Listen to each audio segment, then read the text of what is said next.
Today's video is going to help you get better at talking to sellers. Get ready for a live call breakdown coming up.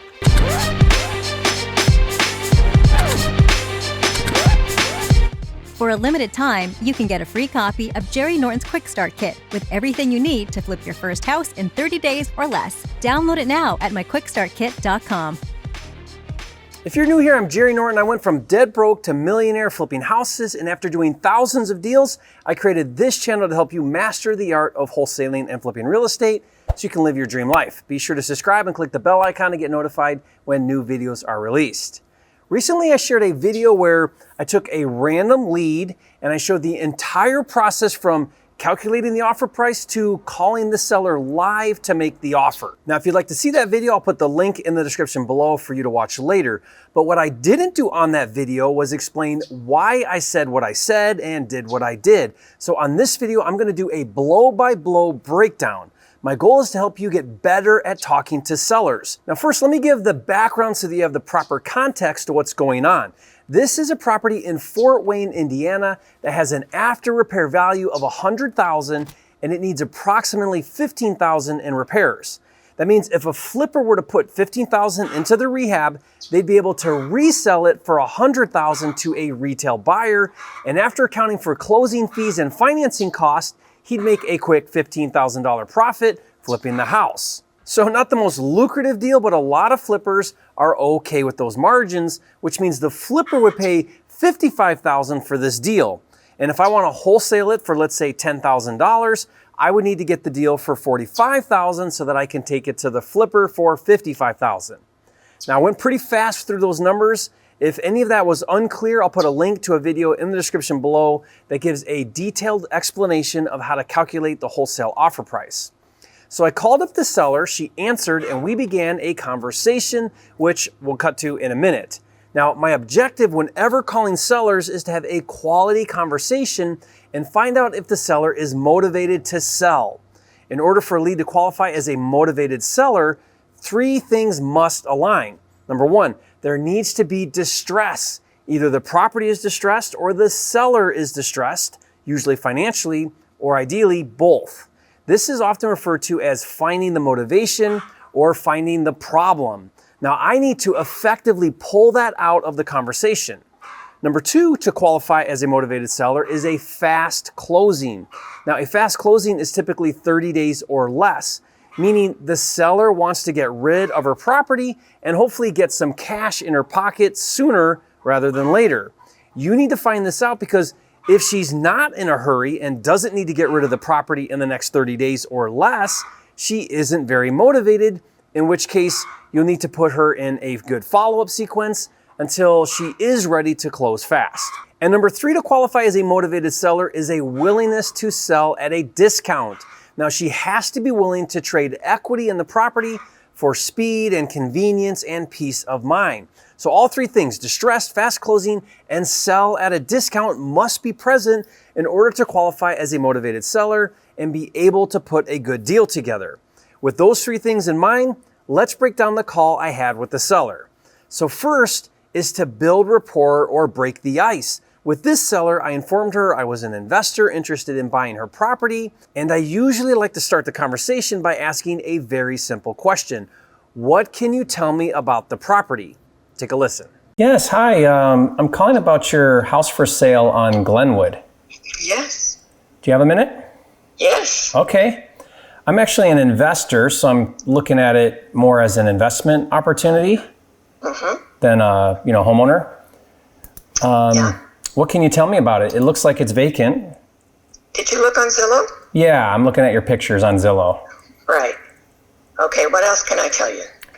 Well, Besides what's there? so she seemed friendly at first, but when I asked her what she could tell me about the property, she basically said, "What info do you want to know?" Now, that is a guarded response. In a lot of cases, when I ask the question, the seller will delve into a backstory and why the property is a problem and so on, which is really helpful. She didn't do that, which means I have to lead out with pulling more out of her.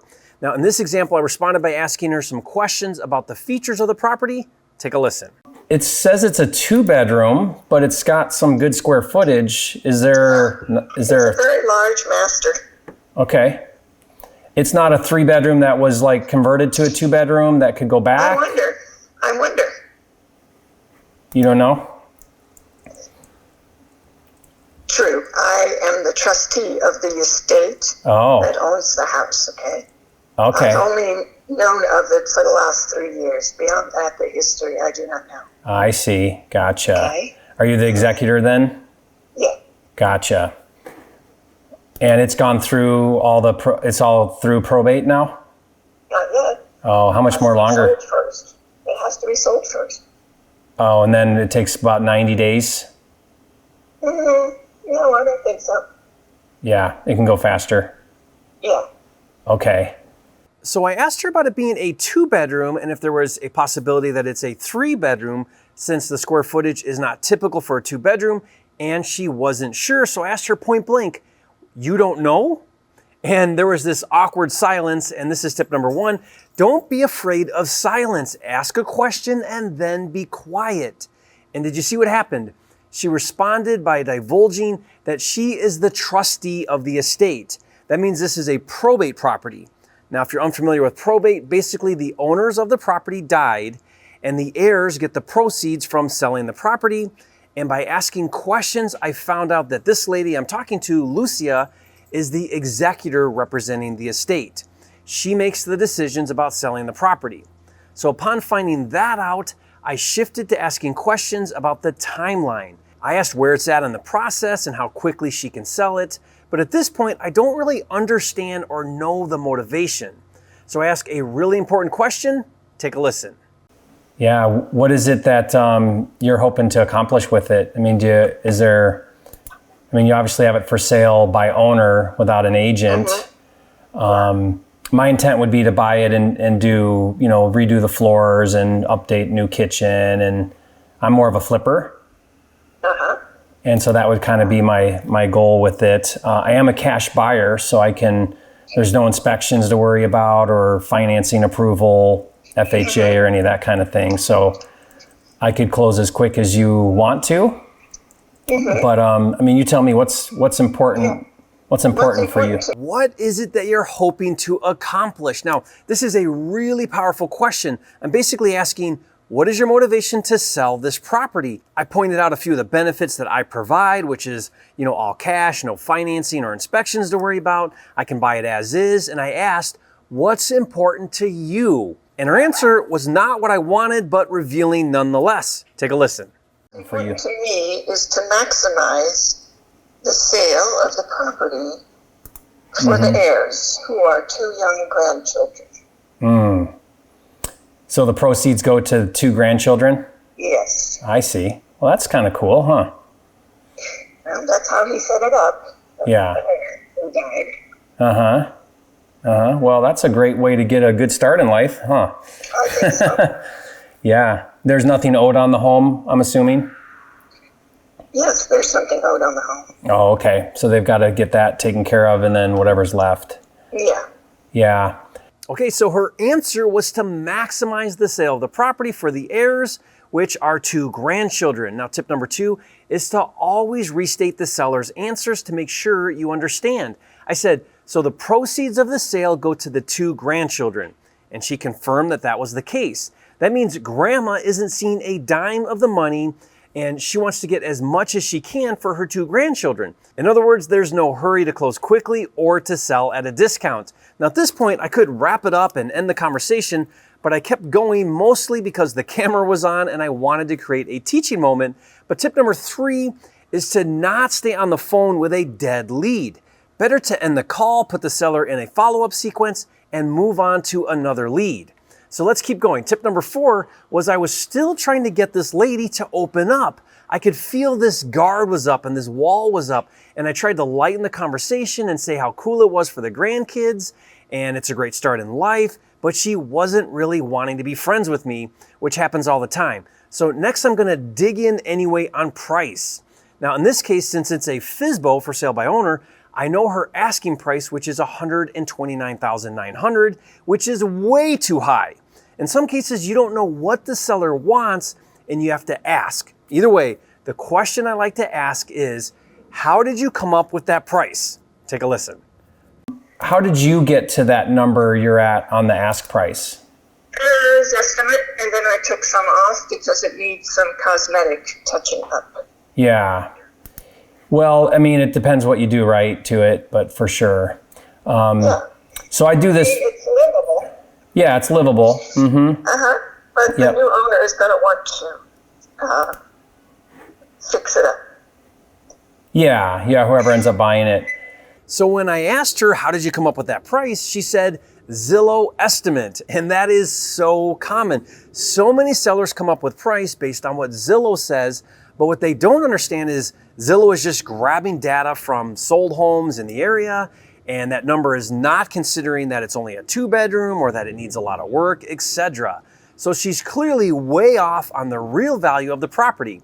So the next thing I'm going to attempt is to educate her on value as best I can without offending her. Now, what I want to say is, you're freaking out of your mind. This house won't sell anywhere near that price, but that would create more of a guard than I'm already dealing with. So instead, I ask her if she's looked at actual comps in the neighborhood. Take a listen. Have you looking at any of the sold homes recently in the neighborhood? Yes. Okay. Have you seen the one on Lynn Avenue? I don't remember the specifics. Okay. Yeah. Which one? It looks very similar. It's like a 2-story, and it's a 2-bedroom, but it's a 2-bath. It's 1,400. It's 1,400 feet, so it's a little bigger. And they completely remodeled it. I mean, I'm looking at it right now. It's got, new kitchen, new flooring, all new appliances, backsplash. Like, it's new carpet, new paint. It's really nice. Yeah. And it's only a couple blocks away from your house, and it sold a few months ago for $102,000. So, that's a really strong comp. There are some 3-bedrooms that definitely pull in a little more, but those are 3-bedroom, and the market really treats a 2-bedroom differently than a 3-bedroom. That's why I was kind of asking about the possibility for a 3rd bedroom. Well, I think it's there. Yeah. I don't know that there ever was, but yeah, I think the last tenants used part of that large mass as a nursery. They still have a gate up where that was, the partition. So you could put a wall right there? Yeah. And then that would add a 3rd bedroom? Mm-hmm. And then would you access that room from the hall still, or how would you? You'd have to. No, it wouldn't be from the hall. So you'd have to walk through one bedroom to get to it. Yeah, unless you put up 2 walls. Yeah. Gotcha. Okay. When I asked her if she's looked at any of the sold homes in the neighborhood, she responded with yes, which clearly she didn't, or she didn't know what she was looking at. So I actually used a real legit comp that was completely renovated that sold for $102,000. Now, my goal with showing sellers comps is to use hard data to justify my offer. And what I'm doing is I'm trying to build a case for my offer that's coming. I haven't made my offer yet. I found that if I can prove value using real data, some sellers who are objective and reasonable will be open-minded to my offer. I also reiterated that a 2-bedroom is not the same as a 3-bedroom, which I'm certain she is comparing her home to 3-bedroom comps. So we talked for a minute about making it a 3-bedroom, which, adding 2 walls or whatever isn't gonna work. But overall, she's just not budging much, and it's becoming more and more apparent that she isn't motivated, but I keep going in the name of science. Next, I tell her I'm interested, but I need to be quite a bit lower, and I ask a very revealing question. Are you open to entertain a low offer? Take a listen. Well, so yeah, I'm interested in the property, but I'd have to be, probably quite a bit lower than where you're asking. Are you guys entertaining all offers, or where are you guys at with? I haven't even had my first open house. That's this evening. Okay. So we'll see what kind of response I get. Yeah, that'll give you a good pulse on what the market thinks, probably. Right. And why are you not listing with an agent? Just curious. Because of my fiduciary responsibility to the heirs to maximize the return. So not pay commissions. Right. Gotcha. And I have a banker who helps me. Yeah. I mean, if you can do it without an agent and pay all the commissions, that's a smart way to go. An agent will get you maximum exposure because it won't be just on Zillow, it'll be on the MLS. So sometimes that's a big thing. But so when I asked her about looking at a low offer, she basically replied with, I need to see what the market thinks about my house. Then I asked her why she's not listing with an agent, and she didn't like that question, and she gave me a lame answer about her fiduciary duty to the heirs. And I saw right through it, and I said, so not pay commissions, which she agreed was her reason. And now it's time to get off the phone with this unmotivated seller. Listen to how I try to keep the door open for future follow-up. Yeah, I mean, I hope you get every penny that you can out of the property. I'd love to follow up with you and see if how it goes with your showing, and if the heirs are willing to entertain a cash offer. The heirs are underage. I mean, not the heirs, I guess you, the executor, the decision maker. If you're open to that, then I'd love to talk to you about what it would look like to do a cash offer. But I go off of values in the neighborhood, and it's more of a financial decision than anything else. And go from there. So could I follow up with you? You said you have your open house today? Okay. Yeah, I'd love to follow up with you tomorrow, see how that goes, see what you're thinking the market thinks, and I'm not sure that I will know that by tomorrow. Okay. So let's not put the cart before the horse. Sure. Yeah. Or the other way around.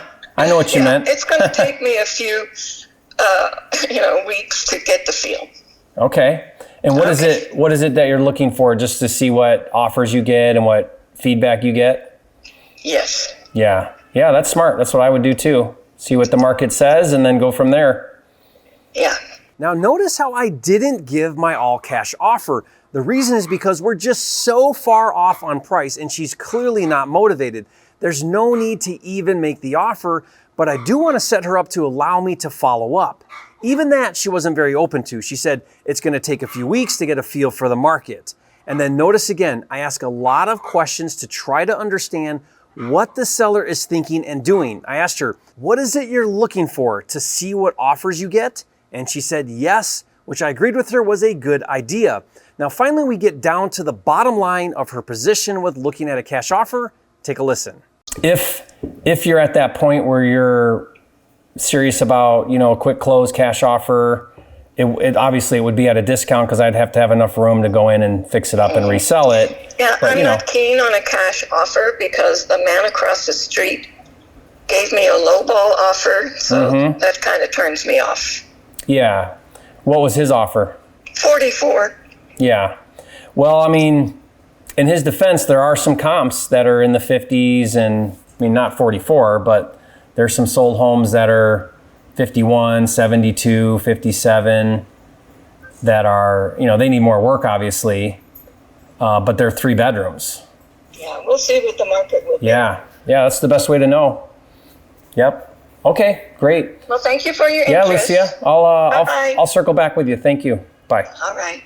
So a local investor gave her a cash offer that quote unquote turned her off. And when I asked her what that offer was, she said $44,000, which is hilarious because that is my exact buy price.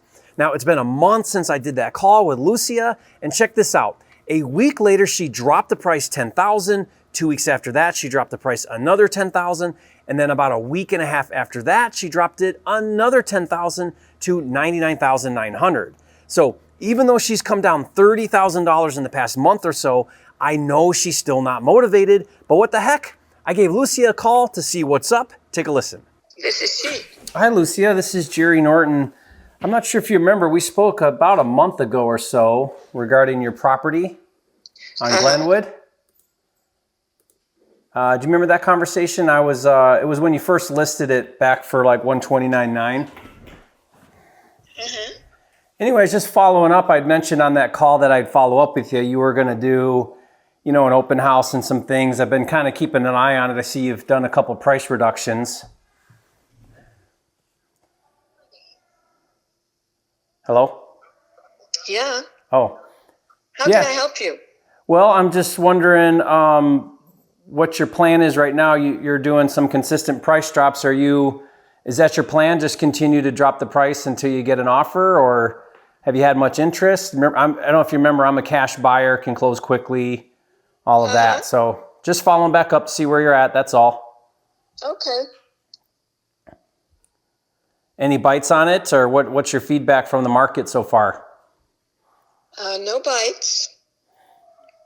Okay, still looking for an offer then? Uh-huh. Okay.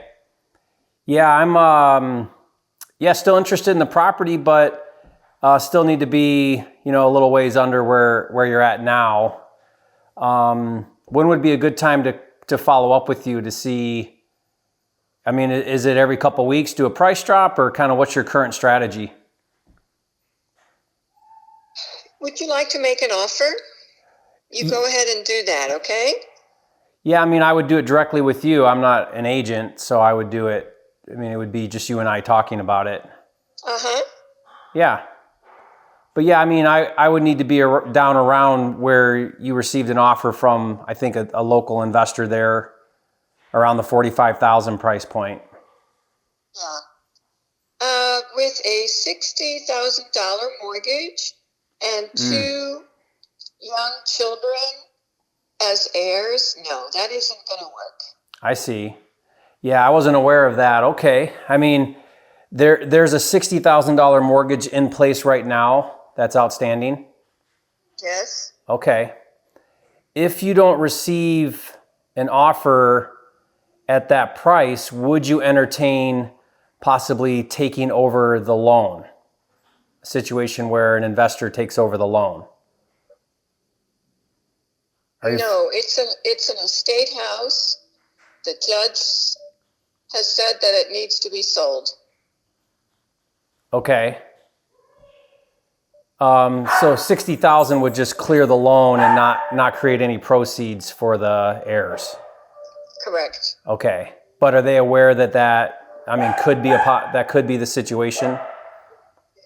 I don't think that I need to go into detail about that. Yeah, okay. I guess I'm just wondering if you're aware that may be what happens, because if you remember when we spoke last time, when I look at retail homes in that neighborhood for a 2-bedroom, there's a couple of homes that have sold that are all fixed up for 100. And that's after doing updates, so new kitchen and bathroom and flooring and paint and so on. So, that puts an investor willing to buy it and put the money into it around where I'm at. Also with that other investor that you got a verbal for, like the 45 price point. So, maybe you can get a retail buyer to come in for 60 or so, but I'm just kind of telling you from a perspective of an investor that does this full time, because I know it's been a month or so and it's still on the market with no offers.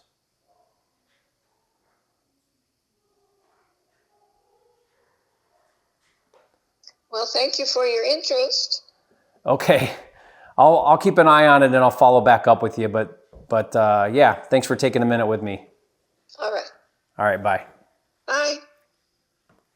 What a waste of time. She was just as reserved and guarded as ever. But I did find out that even at $99,000, she hasn't gotten any offers. You think? At this point, I was like, what the heck? I'll give her my cash offer. And when I did, I discovered there is a $60,000 loan on the property. Now, I asked her about taking over the loan, which is a creative financing strategy called Subject to, but she said that's not an option. And then when I asked her what she was going to do if she couldn't get a buyer for more than $60,000, she didn't really have an answer, and that's where it's at. Now, in all honesty, as an unmotivated seller, what she's doing is pretty smart. It may take another month of strategic price drops, but maybe she can get a retail buyer to come along for $70,000 or $80,000. Now, we're in a low inventory situation, so time will tell, but hey, you win some and you lose some. At this point, it's about getting in the game, because when you get in the game, you start winning. The best way to get better on the phones with sellers is to just practice. So I hope you found this video helpful, how I broke down that call. If you did, leave a comment and say, Jerry, you are a flipping genius. And to help you get better at talking to sellers, be sure to watch a video where I break down the perfect motivated seller script. On that video, I even give you my word-for-word scripts for free. Watch that now, and if you haven't yet, be sure to subscribe to my channel. With almost 600 videos, this is the #1 channel on YouTube for all things wholesaling and flipping, and I'll see you on the next video.